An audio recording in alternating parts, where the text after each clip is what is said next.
Praise the lord. Good morning అండి. ఈరోజు దేవుని పరిశుద్ధ వాక్యము యెషయా గ్రంథము 60వ అధ్యాయం 1 నుండి 3 వచనాలు చదువుతున్నాను. నీకు వెలుగు వచ్చి ఉన్నది, లెమ్ము, తేజరిల్లుము, యెహోవా మహిమ నీ మీద ఉదయించెను.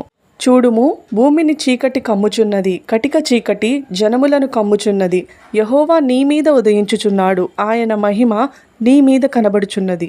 జనములు నీ వెలుగునకు వచ్చెదరు, రాజులు నీ ఉదయకాంతికి వచ్చెదరు. ఆమెన్. ఈ వాక్యం రాగానే నేను కూడా సర్ప్రైజ్ అయ్యాను. నిన్నే చెప్పుకున్నాం కదా, మనకి ఆయనకి మధ్య మన పాపాలు అడ్డుగా ఉన్నాయి కాబట్టి మనం ఆశీర్వాదాలు పొందలేకపోతున్నామని. కానీ వెంటనే ఈ రోజే ఆయన సన్నిధి కాంతి మన మీద ఉదయింపచేస్తానని ప్రామిస్ చేస్తున్నారు. నిజంగానే మన దేవుడు ఎంత గొప్పవారు కదా, ఎంత మంచివారు కదా. మనసులో అయినా కానీ ఒకసారి యేసయ్య నన్ను క్షమించండి అని అనగానే వెంటనే తన సన్నిధిని మన మీద ఉంచారు. ఆయన మహిమని మన మీద ఉదయింపచేశారు.